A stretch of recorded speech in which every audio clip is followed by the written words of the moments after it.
everyone, my name's Gordon for Kite Reviews, and today we're going to be talking about the Zenith 7.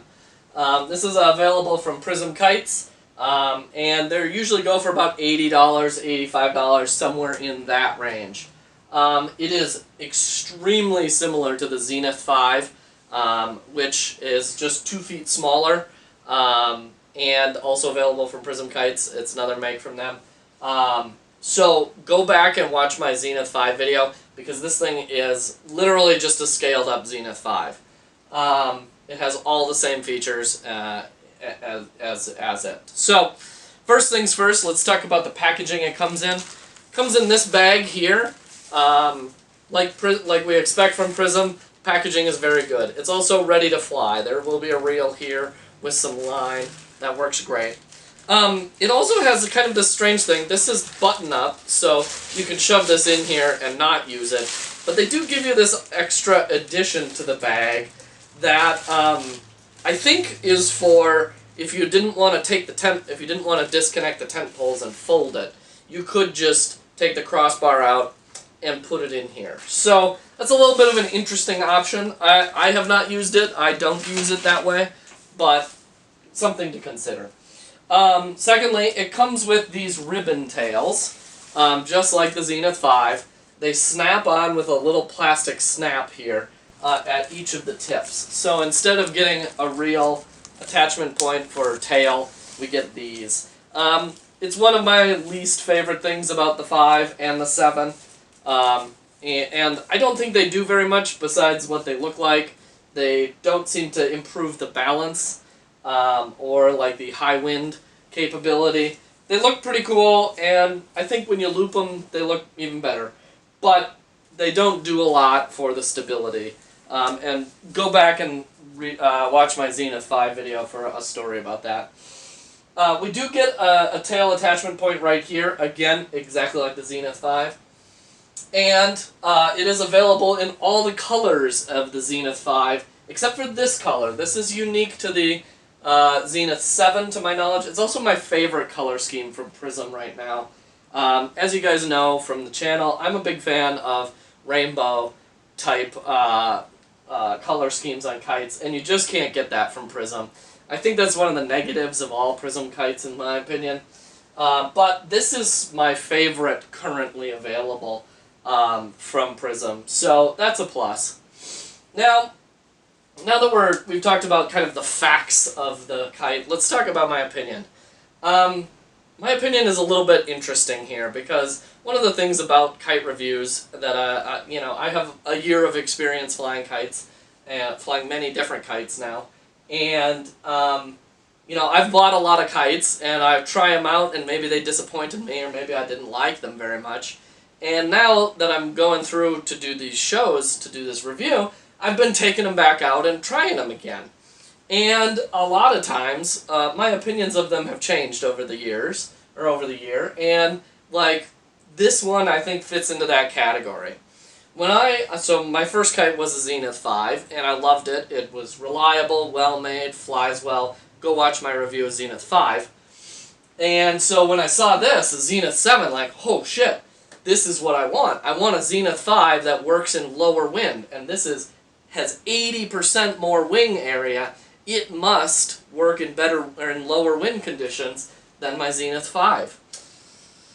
It kind of doesn't. I think it maybe is a mile an hour or two lower, but not significantly. It certainly doesn't fly in, your 3-4 mile an hour like your glider kites will. And so I put it back in my kite bag after having flown it and been like, well, shit, that was a waste of $80. I didn't get any new improved performance, It flies in basically the same conditions as my Zenith 5. It looks very similar to a Zenith 5.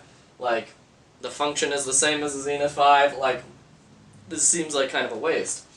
It's just a Zenith 5 with more pull. And, like, that's how it sat in my kite bag for a long time. And then I started pulling it out to fly it for kite reviews, and all of a sudden I fell in love with it. It's a Zenith 5 with more pull. That it turns out, is a great thing when you want to, like, lift up some pretty good line laundry, some big 75-foot tails, some of that stuff will go on a 5. If you're in 18, 19, 20 miles an hour worth of wind, it can hold a 75-foot tube tail. But this thing will do it in 11 mile an hour of wind, right? And all of a sudden, it opens up all of the things that, I need a lot of wind to lift. This thing will lift them in really moderate conditions. And in that way, I was like, wow, actually, this is a really nice kite. Now, is it worth $80 to you? That is what you're going to have to decide. But if you're a Delta guy like me, and you want to lift a lot of line laundry and things like that in relatively moderate conditions, this will do it really well. Something that the 5 will probably struggle with a little bit. But, of course, in higher winds there, the 5 is just as good. And probably won't crank your arm off as hard as this thing will, because this thing has some serious pull at almost all wind speeds. Which, again, you could say is a negative. But if you're interested in certain things, having a Zenith 5 that pulls 80% harder is what you want. So, my opinion is pretty nuanced there. I gotta say that having pulled it out quite a bit in the last few weeks, I have kind of fallen in love with it. And the notion that I can put up all this stuff that I used to only think I could put up in high wind, I can put up with this kite. And it works great. And it has the robustness of a Delta. A lot of people use sleds or parafoils to do pulling at medium and, moderate wind conditions. But here in Minnesota, we get, lots of gusty stuff and wind that is changing direction and things like that. And we don't get that lovely coastal wind very often. And so this has all the strengths of a Delta, where it's going to navigate those gusts better. It's going to navigate the changing wind conditions better than your parafoils and your sleds. But it's going to have plenty of pull to get those 75-foot tails up there, to get those hypno twisters up there, that sort of stuff. So it's actually, I've come around on this kite. I actually think it's a really great kite. It has all the strengths of a good Prism, all of the strengths of a good Delta, and it will pull your arm off, and that can be a negative, or it can be a positive. And I think if you want to buy this kite, you have to embrace that as a positive. You have to embrace that extra pull as a positive. If I had to buy one kite and one kite only, I would probably stick with a 5 over the 7, but I gotta say, I'm pretty happy that I bought this kite, and I'm pretty happy to have it in my inventory right now, because yeah, it does a lot of the things that I actually want it to do. So, anyway, that's my review of the Zenith 7. If you're a fan of the show, if you like what we're doing here, please stick around, subscribe, click around, watch some of our other stuff. If you're new to kiting, hopefully you'll find it useful.